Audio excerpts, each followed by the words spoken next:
لكم ذنوبكم ومن يطع الله ورسوله فقد فاز فوزا عظيما إنا عرضنا الأمانة على السماوات والأرض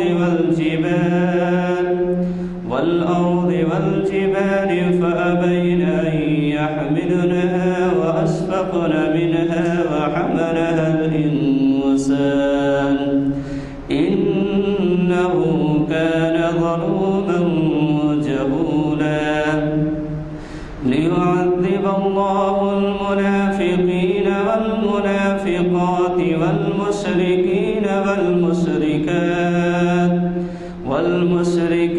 والمشركات ويتوب الله على المؤمنين والمؤمنات وكان الله غفورا رحيما صدق الله العظيم. دعا برب العزت جل جلالہ و عم نوالہ. آہ جاتی ہے فلک پر رحم لانے کے لیے، آہ جاتی ہے فلک پر رحم لانے کے لیے، بادلوں ہٹ جاؤ دے دو راہ جانے کے لیے، بادلوں ہٹ جاؤ دے دو راہ جانے کے لیے. اے دعا ہاں عرض کر عرش الہی تھام کے، اے دعا ہاں عرض کر عرش الہی تھام کے، اور اے خدا اب پھیر دے رخ گردش ایام کے، اے خدا اب پھیر دے رخ گردش ایام کے. صلح تھی کل جن سے اب وہ برسرے پیکار ہیں، صلح تھی کل جن سے اب وہ برسرے پیکار ہیں، وقت اور تقدیر دونوں در پہ آزار ہیں. ڈھونڈتے ہیں اب مداوا سوزش غم کے لیے، ڈھونڈتے ہیں اب مداوا سوزش غم کے لیے، کر رہے ہیں زخم دل فریاد مرہم کے لیے. رحم کر اپنے ناآئین کرم کو بھول جا، رحم کر اپنے ناآئین کرم کو بھول جا. ہم تجھے بھولے ہیں لیکن تو نہ ہم کو بھول جا، ہم تجھے بھولے ہیں لیکن تو نہ ہم کو بھول جا. خلق کے روندے ہوئے دنیا کے ٹکرائے ہوئے، خلق کے روندے ہوئے دنیا کے ٹھکرائے ہوئے، آئے ہیں اب تیرے در پر ہاتھ پھیلائے ہوئے. خار ہیں بدکار ہیں ڈوبے ہوئے ذلت میں ہیں، خار ہیں بدکار ہیں ڈوبے ہوئے ذلت میں ہیں. کچھ بھی ہیں لیکن تیرے محبوب کی امت میں ہیں، کچھ بھی ہیں لیکن تیرے محبوب کی امت میں ہیں. حق پرستوں کی اگر کی تو نے دلجوئی نہیں، حق پرستوں کی اگر کی تو نے دلجوئی نہیں، تانا دیں گے بت کہ مسلم کا خدا کوئی نہیں. اے دعا ہاں عرض کر عرش الہی تھام کے، اے خدا اب پھیر دے رخ گردش ایام کے. نحمدہ نصلی علی رسول الکریم. ربی اشرح لی صدری ویسر لی امری واحلل عقدۃ من لسانی یفقہوا قولی.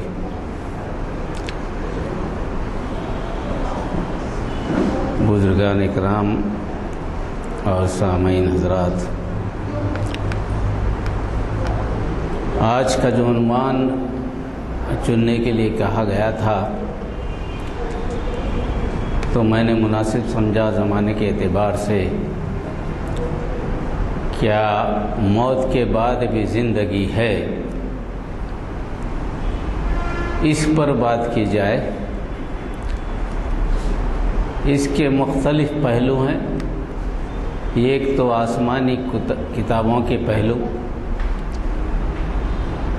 اور آخری کتاب قرآن کا انداز بیان اور قرآن سے پہلے کی کتابوں میں جو اس کا تذکرہ آیا اس میں بگاڑ کیسا پیدا ہوا، اور عیسائیت کے بعد یا عیسائیت سے پہلے بھی جو تبدیلیاں آئیں گریک فلاسفرز کے درمیان، اور خود وید میں کیا اس بات کا کوئی تذکرہ ہے کیا موت کے بعد زندگی ہے۔ اس کو سمجھنے کے بعد ہمیں پتہ چلے گا کہ واقعی قرآن نے جو انداز بیان اختیار کیا ہے اس کے پیچھے مقاصد کیا تھے اور کیا کیا سوالات تھے جس کا جواب قرآن نے دیا ہے۔ اس پس منظر میں نے بات شروع کی ہے تو سورہ واقعہ کی آیتوں سے میں نے چنا ہے۔ آپ جانتے ہیں کہ سورہ واقعہ میں اصحاب الیمین کا بات ہے، اصحاب الشمائل کی بات ہے، جس میں سیدھے ہاتھ والوں کا تذکرہ، اس میں دو طبقے بتائے گئے ہیں، بائیں ہاتھ والوں کا طبقہ ہے، اس کے طبقے اس کے بتائے گئے ہیں۔ تو بائیں ہاتھ والوں کا جو مضمون ہے قرآن مجید میں، اس کی بنیاد کیا ہے، وہ کیا چیز پر احاطہ کرتا ہے، اس کو بنیاد بنا کر میں نے اس مضمون کو سمجھنے کی کوشش کی ہے۔ تو وہ آیات میں پڑھ لیتا ہوں تاکہ آپ کو بھی دوبارہ سب جو ہے نا اس کو ذرا آموختہ ہو جائے۔ اور اس کی آیت میں یہاں سے شروع کروں گا، وَكَانُوا يُصِرُّونَ عَلَى الْحِنْثِ الْعَظِيمِ وَكَانُوا يَقُولُونَ إِذَا مِتْنَا وَكُنَّا تُرَابًا وَعِظَامًا أَإِنَّا لَمَبْعُوثُونَ أَوْ آبَاؤُنَا الْأَوَّلُونَ قُلْ إِنَّ الْأَوَّلِينَ وَالْآخِرِينَ لَمَجْمُوعُونَ إِلَى مِيقَاتِ يَوْمٍ مَّعْلُومٍ ثُمَّ إِنَّكُمْ أَيُّهَا الضَّالُّونَ الْمُكَذِّبُونَ لا آکلون من شجر من زقوم۔ یہ بات یہاں پر کی گئی ہے جس کا ترجمہ یوں ہے، کہا یہ گیا ہے وہ بڑی بھاری گناہ اور شرک و کفر پر اصرار کیا کرتے تھے۔ اصحاب شمال جب میدان حشر میں جن کا فیصلہ کیا جائے گا کہ یہ جہنم میں جانے والے ہیں، ان کے تعلق سے اللہ تعالیٰ فرماتا ہے کہ ان کا طریقہ کار کیا تھا، ان کا طریقہ کیا کرتا، وہ بڑے بھاری گناہ یعنی شرک اور کفر پر اصرار کیا کرتے تھے۔ اور شرک و کفر اصرار کرنے کے بعد ان کا کیا کہنا تھا، وہ یوں کہا کرتے تھے کہ جب ہم مر گئے اور مٹی اور ہڈیاں ہو کر گل گئے تو کیا اس کے بعد بھی ہم دوبارہ اٹھائے جائیں گے؟ اللہ نے یہ نہیں کہا کہ بھئی ان کا ایمان نہیں تھا اللہ پر، اللہ نے یہ نہیں کہا کہ رسالت پر ایمان نہیں رکھتے تھے۔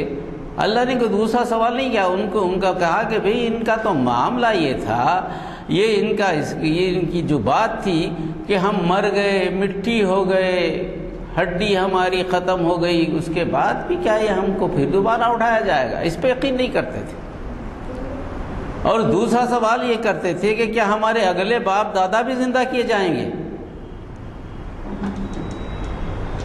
تو عام طور پر کتاب الہی میں جو بگاڑ کی سب سے بڑی وجہ وہ رہی کہ وہ آخرت کا انکار،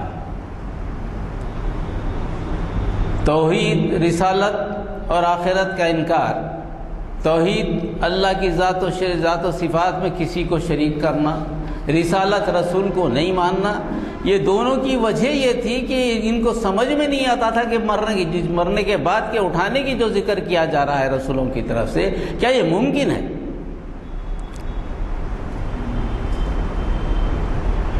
تو اعمال صحیحہ کے لیے، اعمال قبیحہ سے بچنے کے لیے جو سب سے بڑا عنصر وہ ہے کہ محاسبہ ہو، آخرت کا خوف ہو، جو تم عمل کر رہے ہو عمل کا جواب دینا ہو، تو تبھی جا کے عمل کرے گا انسان، ورنہ عمل کرنا یا قانون چاہے کچھ بنا لے، عدالتیں چاہے کتنی قائم کر لیں،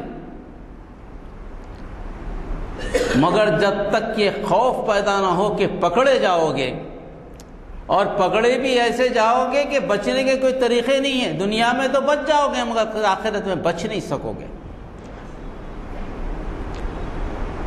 پکڑے جانے کا ایسا یقین ہو جیسے زندگی کا یقین ہے، اگر ویسا یقین اگر ہو جائے تو عمل کرنے میں انسان آسانی ہوتی ہے۔ اس کو یہاں بیان کیا گیا ہے اور رسول اکرم صلی اللہ علیہ وسلم سے کہلوایا گیا، اے نبی کہو ہم سب اگلے پچھلے جتنے لوگ ہیں، قرآن کا کل انداز ہے، بہت ساری باتوں میں قرآن پوری تفصیل میں نہیں جاتا، یا جیسا کہ قل ان الاولین والآخرین یہاں رک گیا، کہہ دو ان سے جو تم سے پہلے گزرے اور تو تمہارے بعد میں گزریں گے۔ انداز دیکھیے، انداز میں انظار ہے، ان کا یہ سمجھنا کہ ان کو نہیں اٹھایا جائے گا، ان سے کہہ دیجئے نبی تم سے پہلے جو گزرے وہ بھی نہیں بچیں گے، تمہاری جو سوچ و فکر ہے، جو عقیدہ ہے تمہارا، تم یہ سمجھ رہے ہو کہ دنیا میں جو کچھ کر لو گے بچ جاؤ گے، تمہاری کوئی پکڑ نہیں ہوگی، تم کو طاقت قوت صلاحیت جو اللہ نے دی ہے وہ اللہ ہی کی تو دی ہوئی ہے، وہ اللہ کی دی ہوئی طاقت پر تمہارا اتنا بھروسہ، اور زندگی کس نے دی ہے؟ دی تو زندگی اللہ نے نہیں ہے نا، تمہیں پہلے پیدا کون کیا ہے؟ تم خود سے تو پیدا نہیں ہوئے، پیدا کرنے والا بھی وہی ہے، زندگی دینے والا بھی وہی ہے، مارنے والا بھی وہی ہے، جب پہلے پیدا کیا تو پھر دوبارہ پیدا کرنا اس کو کیا مشکل ہے؟ تمہارا یہ خیال ہے ہم کو تو چھوڑو بھائی، ہم کو کہاں اٹھائیں گے، ہمارے سے پہلے لوگوں کو بھی اٹھائیں گے کیا؟ یہ جو طنز تھا، اس طنز کا بڑی سختی سے قرآن نے جواب دیا، کہہ دیجئے نبی وہ بھی نہیں بخشے جائیں گے جو تم سے پہلے یہی عمل کرتے رہے، یہی سوچ و فکر کرتے رہے، اور یہ بھی کہہ دیجئے کہ تمہارے بعد جو آنے والے ہیں جو ایسا سوچتے ہیں، ایسی فکر کرتے ہیں، وہ بھی نہیں بچیں گے۔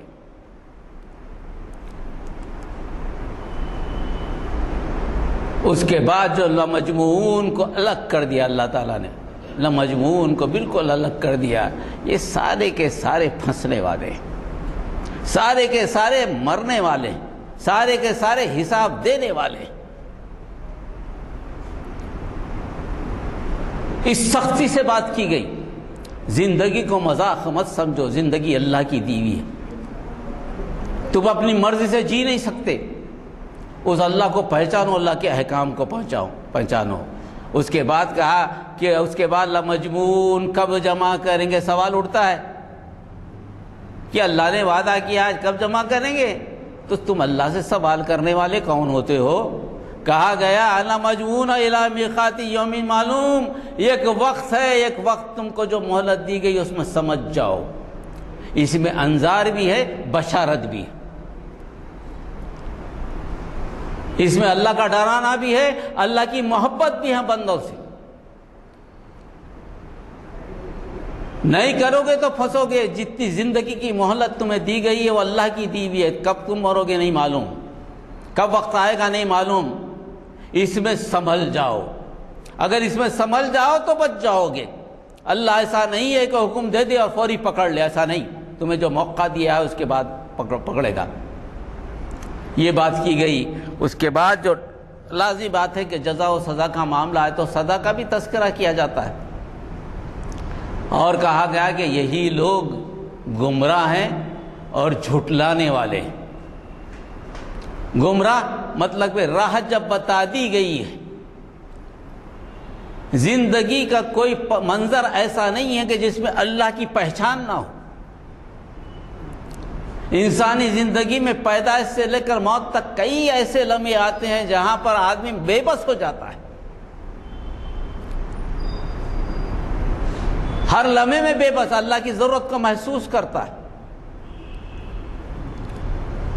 بے اختیار چیخ اٹھتا ہے کہ بھئی کوئی سی قوت مجھے بچا لے، حالانکہ سارے وسائل و ذرائع ہوتے ہیں، راہ کھلی بتا دی گئی کہ راہ ایک ہی ہے، اللہ کی راہ، اس راہ کو تم اختیار نہیں کرتے ہو اور اس کو جھٹلاتے ہو، زبان سے بھی جھٹلاتے ہو، عمل سے بھی جھٹلاتے ہو، ہر طرف جو تمہارا مجموعہ ہوتا ہے اس میں جھٹلاتے ہی رہتے ہو۔ تو لازمی بات ہے کہ اتنے سارے وسائل و ذرائع دینے کے بعد، زندگی کی مہلت دینے کے بعد، بچپن سے لے کر بڑھاپے تک جو مسائل و ضروریات زندگی اس کی تکمیل کرنے کے بعد، زندگی کے لیے جو ضروری چیزیں اس کو مفت سپلائی کرنے کے بعد، اگر ایک بندہ اللہ کو نہ پہچانے، اللہ کے احکامات کو نہ پہچانے اور اس چیز کو نہ پہچانے کہ مرنے کے بعد زندگی ہوگی، اس کو بھی نہ پہچانے، تو اللہ تعالیٰ کہتا ہے کہ بھئی اس کے بعد تمہارا حال تو برا ہونے والا ہے، تم بچ نہیں سکو گے۔ اور یہی دنیا کی پالیسی، اللہ کے احکامات کو نہ ماننے کے باوجود بھی، اللہ کا انکار کرنے کے باوجود بھی انسان مجبور ہے کہ اللہ کے احکامات پر ہی چلے، اس کے علاوہ کوئی دوسرا راستہ ہی نہیں ہے اس کے پاس۔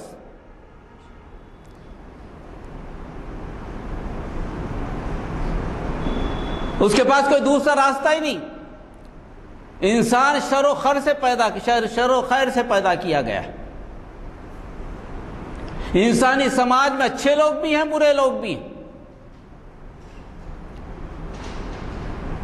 طاقت والے بھی ہیں، کمزور بھی ہیں، حقوق کے پاسبان بھی ہیں، حقوق کے پامالی کرنے والے بھی ہیں۔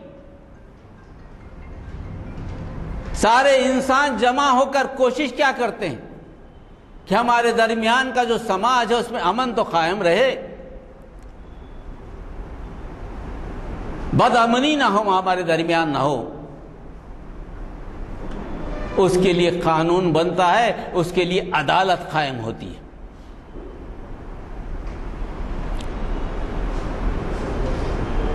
جو بے گناہ ہے وہ بری ہوتا ہے، جو مجرم ہے سزا پاتا ہے۔ عدالت تو قائم ہوتی ہے نا دنیا میں، کسی ایک حصے میں بھی بتائیے کہ عدالت قائم نہیں ہوتی۔ اس عارضی زندگی میں جو زندگی تم کو دی گئی ہے، مہلت بڑی کم ہے، حالانکہ ہر چیز پر اللہ کا قبضہ ہے، اور تمہارا قبضہ عارضی قبضہ ہے، جب تم مر جاؤ گے تو ختم ہو جائے گا۔ مالک جو تم بنائے گے تو عارضی مالک ہو، پرمنٹ مالک نہیں ہو۔ آج جس گھر میں رہتے ہو کل بہت ممکن کہ تمہارا بیٹا رہے، اس کے بعد اس کا بیٹا رہے، اس کے بعد نہیں معلوم کس کا گھر ہو جائے وہ۔ جس گھر کے لیے تم جھگڑا کرتے ہو، جس زمین کے لیے تم جھگڑا کرتے ہو،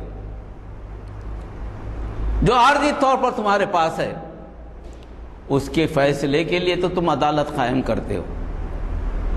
مگر اللہ کیا اتنا گیا گزرا ہے؟ ہر چیز دینے کے بعد، تم کو ختم کرنے کے بعد عدالت قائم نہ کرے وہ، میدان حشر قائم نہ کرے وہ، تم سے سوال جواب نہ کرے وہ؟ کیا اس کا حق نہیں رکھتا؟ کیا اتنی بات بھی تم کو سمجھ میں نہیں آتی؟ اتنی چھوٹی سی بات بھی تم کو سمجھ میں نہیں آتی؟ کس طرح تم انکار کرتے ہو موت کے بعد کی زندگی کا؟ کیوں سوال کرتے ہو کہ موت کے بعد نہیں اٹھایا جائے گا؟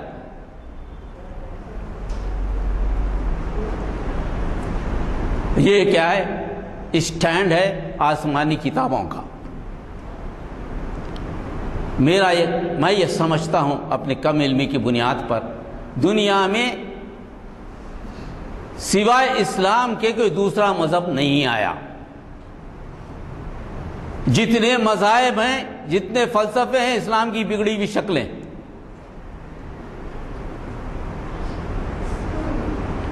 کیونکہ جو پہلی آیت آئی تھی اس میں کیا تھا؟ آدم علیہ السلام کو بھیجتے وقت فَإِمَّا يَأْتِيَنَّكُم مِّنِّي هُدًى فَمَن تَبِعَ هُدَايَ فَلَا خَوْفٌ عَلَيْهِمْ وَلَا هُمْ يَحْزَنُونَ۔ اے آدم میں تمہیں دنیا میں بھیج رہا ہوں، شیطان سے تم نے تو مقابلہ کر لیا، تمہاری فطرت معلوم ہو گئی، شیطان کی فطرت معلوم ہو گئی، شیطان تمہیں بہکاوے میں ڈالے گا، تمہارا سرئی دشمن ہے، تم کو اس سے مقابلہ کرنا ہے، اور میں تم کو اکیلا نہیں چھوڑوں گا دنیا میں اس سے مقابلے کے لیے۔ جب کبھی میری طرف سے کوئی ہدایت کی آیتیں تمہاری طرف آئیں گی، جب پہنچیں گی، جو کچھ اس کو سنے گا اتباع کرے گا وہ کامیاب ہے، نہ اس کو دنیا میں خوف ہے نہ آخرت میں مستقل طور پر رنج و غم یحزنون ہے۔ مطلب کیا ہوا؟ یعنی موت کے بعد کی زندگی تو بتا دی گئی نا ابتدا میں، دنیا کی زندگی، عارضی زندگی، آدم علیہ السلام آپ کو تو رہنا ہے، جنت میں آنا ہے آخری وقت، تمہارا مقام، اصل مقام تو یہ ہے، دائمی زندگی تو یہ ہے، دنیا کی چند روزہ زندگی کو زندگی مت سمجھو، ایک لمحے کو سمجھو کہ لمحہ جو گزر رہا ہے وہ آخری دائمی زندگی کی طرف جا رہا ہے، تمہارا انتخاب کیا ہے؟ والذین کفروا وکذبوا، اس کے باوجود، اتنے آیات، اتنے نشانیوں کے باوجود جو لوگ حق بات کو چھپائیں گے اور جھٹلائیں گے، اولئک اصحاب النار، وہ دوزخ میں جائے، ہم فیہا خالدون، ہمیشہ ہمیشہ رہیں گے۔ بھیجتے وقت ہی بتا دیا گیا کہ تمہاری یہاں کی زندگی عارضی ہے، اس کے بعد کی زندگی دائمی ہے، حیات ثانیہ ہے تمہارا۔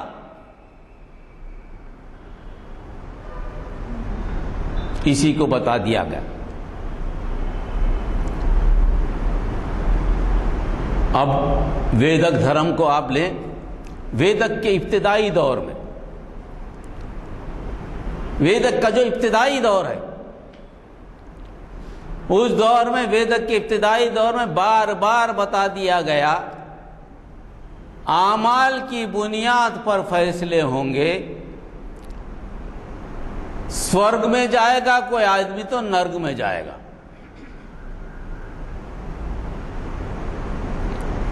سورگ میں جائے گا تو نیکی کر کر جائے گا، برائی کرے گا تو نرگ میں جائے گا۔ ابتدائی دور۔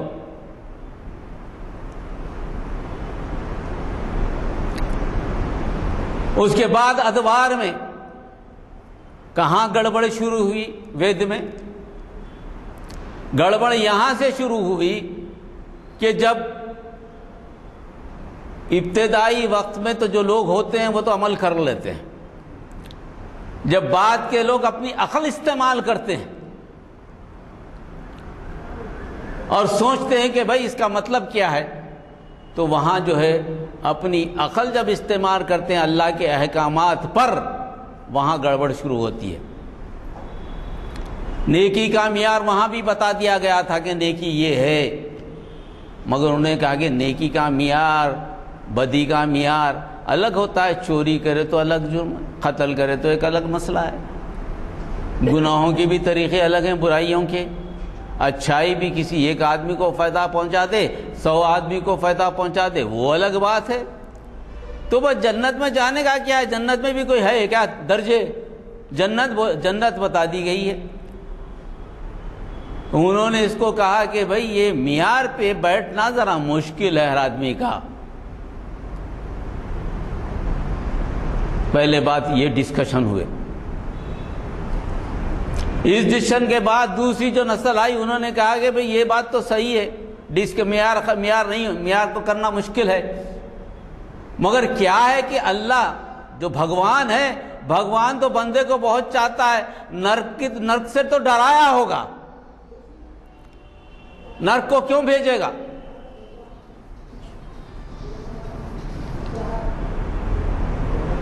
انہوں نے فلسفہ نکالا روح کا، آتما ہے ہر چیز، بھگوان بھی آتما ہے، یہ بھی آتما ہے، ایک ہی آتما کے مختلف روپ ہے، کن کن میں بھگوان ہے، ہر جگہ بھگوان ہے، جس چیز کو اس نے بنایا وہ بھگوان کی نما شکل ہے. کون بھگوان کیا اپنے آپ کو جہنم میں بھیجے گا؟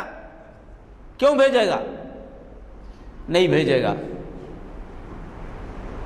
وہاں حیات ثانیہ کو انہوں نے پنرجنم کا فلسفہ دے دیا. اور پنرجنم کا فلسفہ ویدک دور کے ختم ہونے کے وقت، اس وقت جب گوتم بدھ شروع ہو رہے تھے 500 قبل مسیح کے وقت، اس سے پہلے کوئی نہیں ملے گا پنرجنم کا معاملہ. وہاں سورگ اور نرک ہی ملے گا.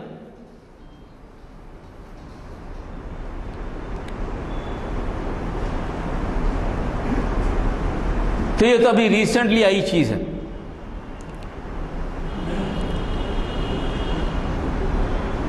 اور ہندوازم کے بعد اگر آپ جو ہے عیسائیوں میں بگاڑ کے سلسلے کو لے لیں آپ، تو گریک فلاسفرز اور ان کے زمانے کو اگر دیکھیں آپ، پیتھاگورس جس سے نام سے فلسفی بنی، فلسفی کا نام پیتھاگورس سے نکلا ہے. اس کا کہنا تھا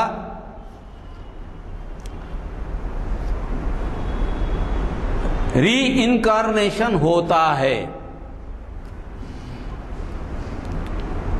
ری انکارنیشن کی اس نے تعریف کی. ری انکارنیشن نکلا ہے لیٹن ورڈز. لیٹن ورڈ کا معاملہ یہ ہے جس کو میں نے یہاں لکھا ہے.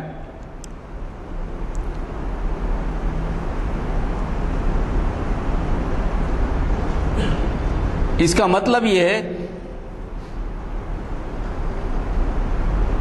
انٹر دا فلیش اگین، یعنی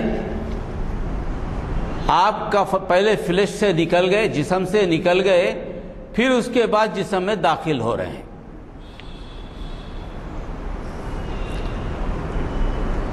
تو یہ اسلام سے قریب کا فلسفہ ہے.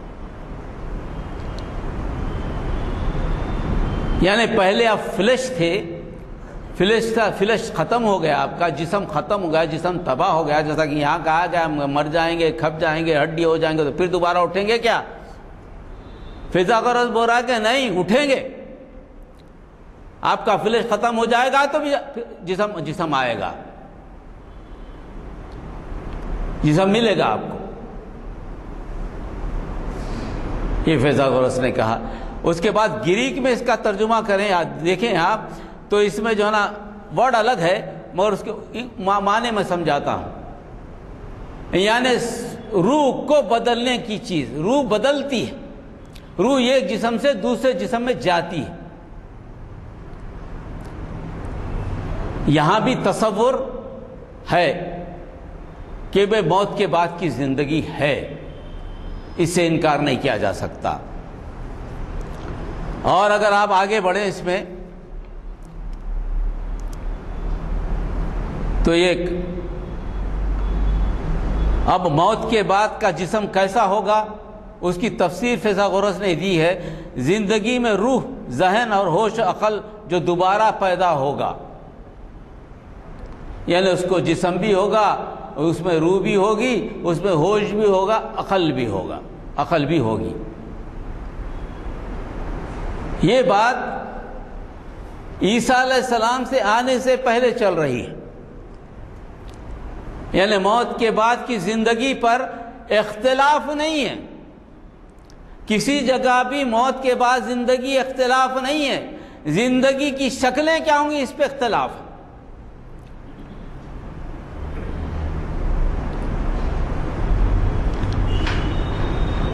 اب یہی بات جب عیسائیت میں آئی، عیسائیت کی شکل میں آئی، تو عیسیٰ علیہ السلام کو انکارنیشن کہا گیا. یہاں بڑی تبدیلی آئی. فیثاغورس سے بھی الگ تبدیلی آئی. فیثاغورس نے کیا کہا تھا؟ فلیش پھر دوبارہ فلیش میں تبدیل ہوگا. ایک اگر فلیش ہو تو فلیش میں تبدیل ہوگا. عیسیٰ علیہ السلام کے معاملے میں خدا کا تو کوئی جسم نہیں ہے، خدا تو کوئی جسم نہیں رکھتا.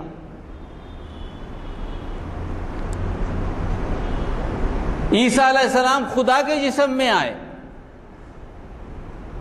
جبکہ خدا کا جسم نہیں ہوتا تو جسم میں کیسے آئے؟ یہاں جو تعریف کی گئی تھی انکارنیشن کی، جو لفظ بنیادی طور پر ایک جسم سے دوسرے جسم میں تبدیل ہونے کے لیے لیٹن سے لیا گیا تھا، گریک سے لیا گیا تھا، عیسائیت نے اس کے معنی ہی تبدیل کر دیے. اور اس کے معنی تبدیل کر کر اللہ کا جو جسم، اللہ کا کوئی جسم ہے، کوئی ڈیفائن نہیں کر سکتا اللہ کیا چیز ہے. نو باڈی کین ڈیفائن. وہ تو اومنی پریزنس ہے، کیسا ہے واللہ عالم. کوئی کسی مذہب نے ڈیفائن نہیں کیا. یہاں تک نے وید نے بھی کہا کہ اومنی دنیا میں نہیں ہے بھائی. We can not explain Allah, we can not explain Ishwar. عیسائیت حالانکہ نصرانی ہیں جن کے پاس کتاب ہے، جب بگاڑ پیدا ہوا ان کے درمیان تو وہ کیوں پیدا ہوا؟ وہ عیسیٰ علیہ السلام کو خدا بنانے کے لیے پیدا ہوا، اور اس کو حیات ثانیہ کہا گیا. وہ انکارنیشن جو اب تک آیا تھا، وہ آیا تھا کہ موت کے بعد کی ایک زندگی ہے. وہاں یہ بات نہیں ہوئی تھی کہ اس زندگی کے بعد بھی موت ہے، اس پہ گفتگو نہیں ہوئی تھی.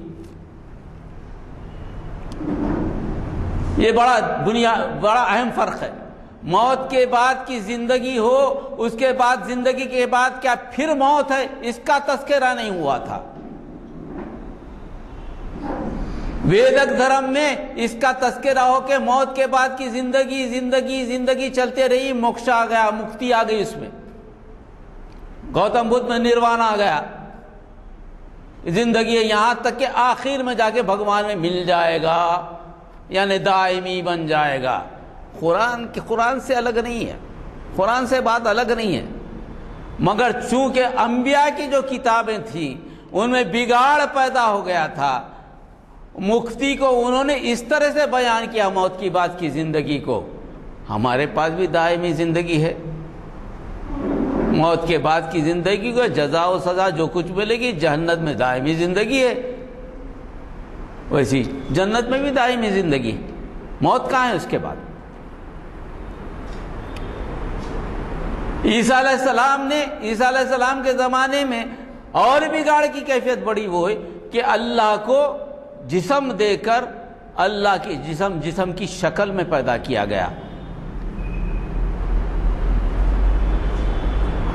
اور یہ طریقہ بھی ہندوازم کی اثرات سے لیا گیا ایسا معلوم ہوتا ہے. میں قطعی طور پہ نہیں کہتا، کیونکہ اوتار واد بھی وہی کہتا ہے. اوتار واد کے معنی انہوں نے بدل دیے. اوتار واد وہ جو اتارا گیا ہے، وہ جو بھیجا گیا ہے، بھیجنے والا کوئی دوسرا ہے. اوتارات کے معنی تو یہ ہے، مگر اوتار واد کو انہوں نے بھگوان کی شکل دے دی. اس سنسکرت کا کون سا لفظ ہے ابھی اس کا مطالعہ تو میرا نہیں ہے، میں اس کے تعلق سے کوئی کہہ نہیں سکتا. مگر اوتار انکارنیشن کا ان کا جو عیسیٰ علیہ السلام کا معاملہ ہے، ایسا معلوم ہوتا ہے کہ ہندوازم سے تو کچھ متاثر نظر آتا ہے. انکارنیشن، اے بھگوان، اب بھگوان کی شکل دے دیے، جسم کو شکل دے دیے، اب بھگوان کو جسم کی شکل دے دیے. اب جسم سے آزادی بھی تو چاہیے نا.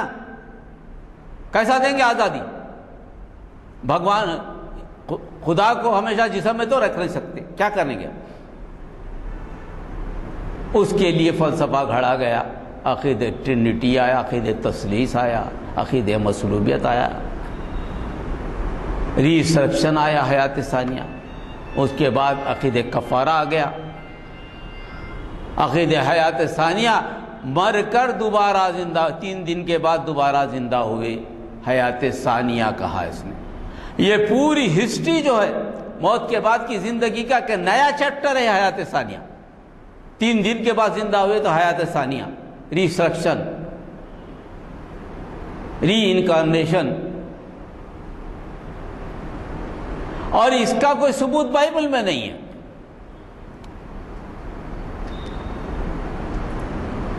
بائبل میں کہیں کسی جگہ نہیں ملتا. کہیں بھی عیسیٰ علیہ السلام نے نہیں کہا ایسا. عیسیٰ علیہ السلام نے مرنے کے بعد دوبارہ زندگی ہوگی، اس کے بعد فیصلہ ہو جائے گا، میں بیٹھوں گا اللہ کی طرف سے وہاں پر اور لوگوں کے درمیان فیصلہ کروں گا. اس کے بعد کسی کی موت نہیں. حیات ثانیہ کے بعد موت کا تذکرہ کبھی عیسیٰ علیہ السلام نے کیا ہی نہیں. تو یہاں ثبوت کیا ملا؟ حیات ثانیہ اسی کو کہا جاتا ہے جس کے بعد موت نہ ہو.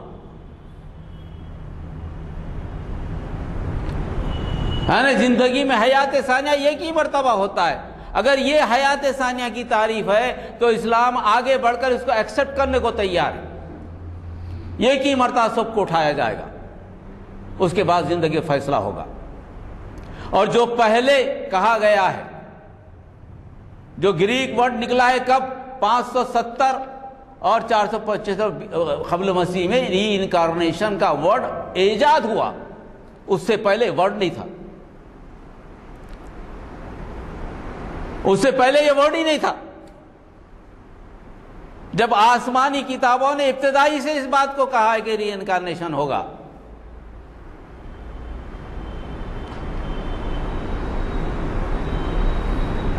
اب حیات ثانیہ کے آنے کے بعد پال کا ایک تذکرہ ہے. پال بار بار حیات ثانیہ کا تذکرہ کرتے ہیں، مر کر جی اٹھے کی بات کرتے ہیں. مر کر جی اٹھے، پہلے تو مرنا ثابت نہیں ہے، اس کے جی اٹھنا بھی ثابت نہیں ہے.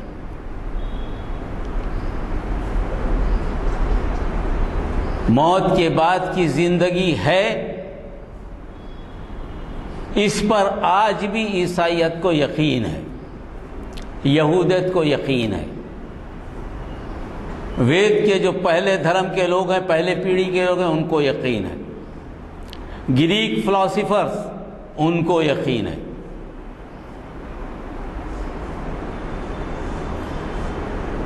کچھ ایتھسٹ ہیں جن کو یقین ہے کہ موت کے بعد کی کوئی زندگی نہیں، یہ نیچرل فینامنا ہے.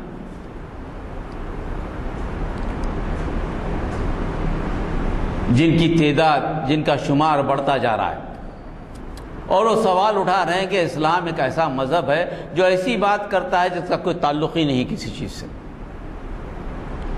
موت کے بعد کہاں کی زندگی؟ ان سے یہ ایک سوال ہے، اگر موت کے بعد زندگی نہیں ہے تو زندگی ابتدا کیسی ہے؟ زندگی آئی کہاں سے؟ جب زندگی کو بھی آپ موضوع بنا لیں، زندگی ہے تو بھئی زندگی آئی کہاں سے؟ زندگی ہے کیا چیز؟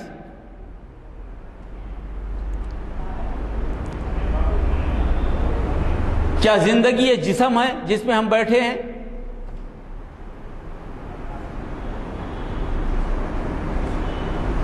زندگی جب تک ہے میرا نام ہے، میں ختم ہو جاؤں تو مجھے نام سے نہیں پکارا جائے گا، نام چلا جائے گا میرا، لاش بن جاؤں گا میں. لوگ اس کو برداشت نہیں کریں گے.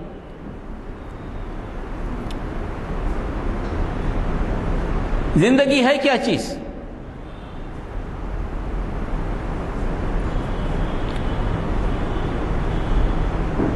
اس کو آتما کہیں، اس کو جسم کہیں، دونوں کا ملاپ کہیں، زندگی یہ تو نہیں ہوتی.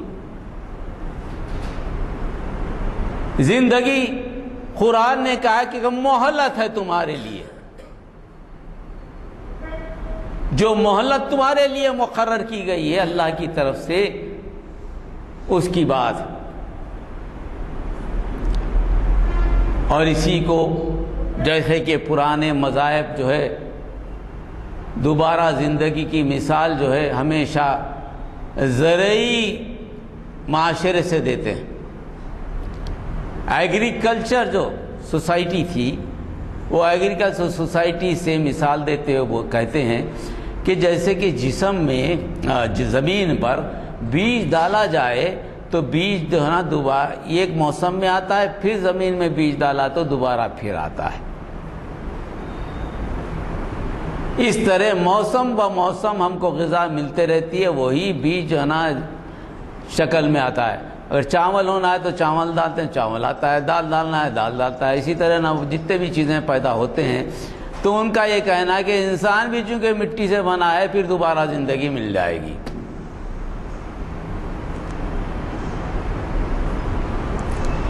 ان کی رائے ہے. اللہ تعالیٰ نے ان کی اسی رائے کو قرآن میں بڑا اچھا سمجھایا. تمہاری رائے اس حد تک تو صحیح ہے کہ بیج جو ڈالا جاتا ہے زندگی آ جاتی ہے موت کے بعد، مگر ان کی زندگی تمہاری ضرورت کے لیے پیدا کی جاتی ہے. تم کو ضرورت ہے اس لیے پیدا کی جاتی ہے، مگر تمہارے مرنے کے بعد کس کو ضرورت ہے؟ کسی کو ضرورت نہیں. اسی فانزل من السماء من ماء فحیا به الارض بعد موتها. جب آسمان سے بارش ہوتی ہے، ارض مردہ زمین سے زندگی پیدا ہوتی ہے. وبث منہما من کل دابۃ، اس میں جو ہے مختلف قسم کے جانور بسا دیے جاتے ہیں. وہ تصرف الریاح، ہوائیں چلتی ہیں. وہ سحاب المسخر بین السماء والارض، بادل جو ہے نا تیرتے چلے جاتے ہیں، ان کو کوئی سپورٹ نہیں ہوتا زمین و آسمان کی طرح. لآیات لقوم یعقلون، کیا اس کے بعد بھی تم کو سمجھ میں نہیں آتا کہ اللہ تعالیٰ کیسے پیدا کرتا ہے انسان کو؟ کیوں اس کو پیدا کرنا کیا مشکل ہے؟ تمہارا وہ خیال جو زمین سے نباتات بار بار اگتے ہیں تو انسان بھی پیدا کیا جائے گا، یہ خیال غلط ہے. نباتات تمہارے لیے پیدا کیے جا رہے ہیں کیونکہ تمہاری ضرورت کا سامان اللہ کو کرنا تھا. تمہاری ضرورت کا سامان اللہ کو کرنا تھا، مگر اللہ نے تمہیں جس ضرورت سے بھیجا ہے وہ زندگی بس یہ کی ہے، اللہ کی احکامات کی پیروی. اس کے بعد دوبارہ زندگی ملنے والی نہیں ہے. اسی لیے محتاط رہو. یہ کہنا کہ بھائی کیا ہے زندگی میں رکھا، ایسا نہیں ہے. زندگی سب سے بڑی چیز ہے. جو بو گے وہی تو کاٹو گے. کیا رکھا نہیں، سب کچھ اسی میں رکھا ہے.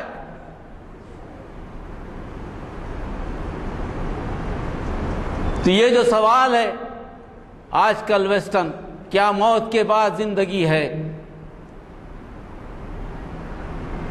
بے شک موت کے بعد زندگی ہے، اس میں کوئی شک نہیں.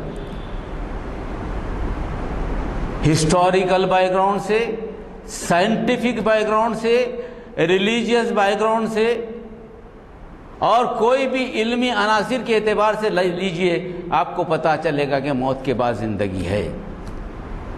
عقلی دلائل سے پتہ چلے گا. ایک آدمی اچھا کام کرتا ہو اور اس کا ثواب جاریہ ہے، اس کے کام سے کئی لوگ مستفید ہوتے ہیں. جب تک زندہ ہے وہ اس سے استفادہ کر نہیں سکا،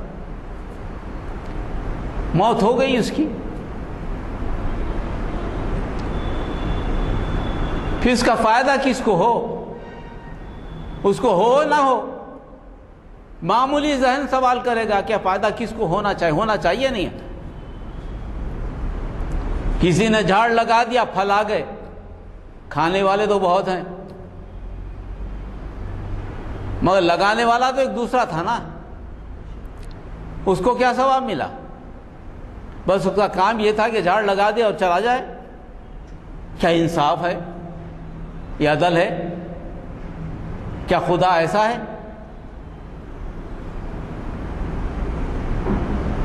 موت کے بعد کی زندگی نہ ہو تو اللہ تعالیٰ عادل نہیں ہے، اللہ تعالیٰ انصاف پسند نہیں ہے. جزا کا دینا بھی عدل ہے، سزا کا دینا بھی عدل ہے. جہاں اچھے کام پر جزا دی جائے وہاں برے کام پر سزا کا دینا بھی انصاف ہے. جہاں جنت عدل ہے وہاں جہنم بھی عدل ہے.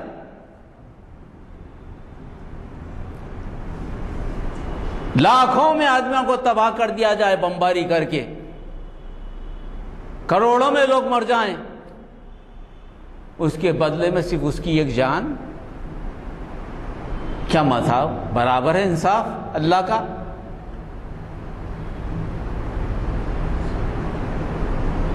اس کو تو دائمی سزا چاہیے نا، اس کو تو مسلسل سزا چاہیے، اور اس کے لیے سزا، حساب و کتاب، جب کسی کو موقع دیں، آپ امتحان دیں تو نتیجہ بھی تو نکلے۔ دنیا کا اصول ہے نا، بچے کو اسکول کو بھیجتے ہیں آپ تو نتیجہ کا دن تو ہوتا ہی ہے، بغیر نتیجے کے کیسا ہوگا، پاس ہوگا کامیاب ہوگا کیسے معلوم آپ کو؟ پھر اسکول کیوں بھیجے آپ؟ آپ کے ہر معاملے میں جو بھی کام کرتے ہیں آپ نتیجے کی توقع رکھتے ہیں،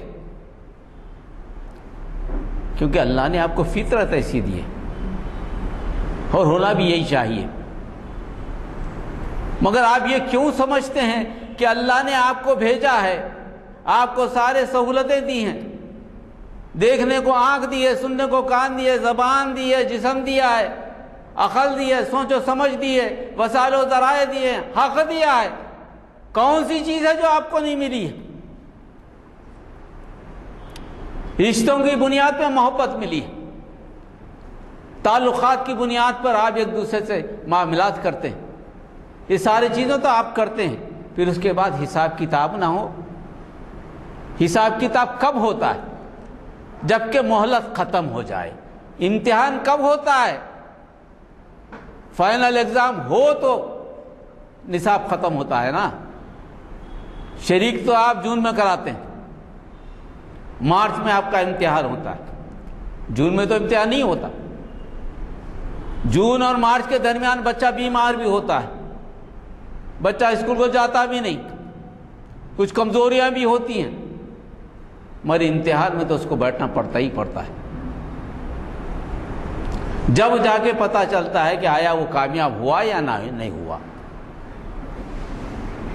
زندگی میں کئی ایسے مثالیں آپ توجہ کریں، لے آیاتی لے اولی الالباب جو کہا گیا ہے، زندگی کے ایک ایک لمحے پہ، ایک ایک پل پر آپ غور کریں۔ زندگی گزارنے میں اللہ تعالیٰ نے یہ ایک دوسرے پہ ڈیپینڈنسی، انحصار کرنے والی زندگی جو دی ہے، اس پہ ایک ایک پل کو آپ غور کریں تو آپ ایک دوسرے کے بغیر رہ نہیں سکتے۔ آپ آزاد نہیں ہیں، ہمیشہ آپ کو ضرورت ہے کسی نہ کسی کی۔ جب ایک دوسرے کا استعمال کرتے ہو تو ان سے اچھا سلوک کرتے ہو یا نہیں کرتے ہو، یہ جواب تو ایک دوسرے کو دینا ہی پڑے گا نا۔ ایسا کہ نہیں چلے جائیں گے آپ، ایسا نہیں، کسی کے حقوق لوٹ لیں گے، کسی پہ ظلم کریں گے اور بچ جائیں گے، ایسا تو نہیں ہو سکتا۔ اگر ایسا، یہ جب عقل یہ بولتی ہے کہ ایسا ہونا چاہیے، بھائی کیسا چھوٹ جائے گا وہ؟ کوئی آدمی برا کام کرے اور عدالت اس کو چھوڑ دے، آپ کو کتنی تکلیف ہوتی ہے؟ ارے کیا ناانصافی ہے، انصاف نہیں ہے۔ اللہ کی عدالت میں ایسا نہیں ہونے والا ہے۔ جب اللہ کی عدالت قائم ہونی ہے تو کس پہ قائم ہونے والی ہے؟ کس پہ قائم ہونے والی ہے؟ لازمی بات ہے کہ زندگی ہو جس پر عدالت قائم ہو۔ اس اعتبار سے موت کے بعد زندگی ہے، یہ سوال غلط ہے۔ کیا موت کے بعد زندگی نہیں ہے؟ اس لیے جب یہ خیال پیدا ہو جائے تو انسان کو اپنے عمل پر، ہر عمل پر غور و فکر کر کر عمل پیرا ہونا پڑے گا۔ اس لیے نبی کریم صلی اللہ علیہ وسلم نے ہدایت کی ہے کہ وہ سونے سے پہلے موت کو یاد کر لیا کرو، موت کی تمنا مت کرو، موت کو یاد کر لیا کرو۔ ہر نماز پڑھو تو یہ سوچ کے پڑھو کہ میری آخری نماز ہے، کوئی بھلا کام کرو تو یہ سوچ کے کرو کہ یہ میرا آخری بھلا کام ہے۔ کیوں؟ کیونکہ جواب دہی ہے، اس کے بعد کی زندگی ہے۔ جس لمحے موت سے غافل ہوا انسان، یہ سمجھیے کہ شیطان وہاں آ گیا اور سوال کرتا ہے کہ موت کیا چیز ہے؟ بھئی ایک دن تو ہر ایک کو مرنا ہی ہے۔ کہنے کو بڑا آسان ہے، جب موت سر پر کھڑی ہوتی ہے تب پتہ چلتا ہے کہ موت ہے کیا چیز۔ بڑے بڑے جگر والے موت کے سامنے ڈھیر ہو گئے، کئی بادشاہ غائب ہو گئے، تاریخ کا پنہ بن گئے۔ اس لیے آج جو بڑے بڑے لوگ ہیں، بڑے بڑے قوت والے طاقت والے حکمران ہیں، اگر وہ سوال کرتے ہیں کیا موت کے بعد کی زندگی کس نے دیکھا ہے، تو اسلام کا ایک ہی جواب ہے، ہر بڑے کو زمین بوس ہونا پڑا، ہر اونچائی کو پستی دیکھنا پڑا، پستی کو اونچائی ملی، اونچائی کو پستی ملی ہمیشہ۔ اس لیے اس پر احتیاط کی ضرورت ہے، زمانے کے اعتبار سے، موقع کے اعتبار سے، حالات کے اعتبار سے۔ میں نے اس مضمون کو چنا تھا کیونکہ سرخ روئی اسی کے حق میں جاتی ہے جو زندگی کو صحیح سمجھتا ہے۔ چھوٹے نفع و نقصان، زندگی کے مصائب و مشکلات یہ کوئی اہمیت نہیں رکھتے، اس میں تو بس یہ دیکھ رہا ہے کہ ہم کتنے اس پہ صبر سے اس پر چل رہے ہیں اور صحیح راستہ اللہ کے حکم پر چل رہے ہیں۔ اللہ سے دعا ہے کہ اللہ آپ کو مجھ کو قبول فرمائے۔ ربنا انا نسألک من خیر ما اسألک منہ نبیک محمد صلی اللہ علیہ وسلم ونعوذ بک من شر ما استعاذک منہ نبیک محمد صلی اللہ علیہ وسلم وانت المستعان وعلیک البلاغ لا حول ولا قوة الا باللہ۔ سبحان ربک رب العزت عما یصفون وسلام علی المرسلین والحمد للہ رب العالمین۔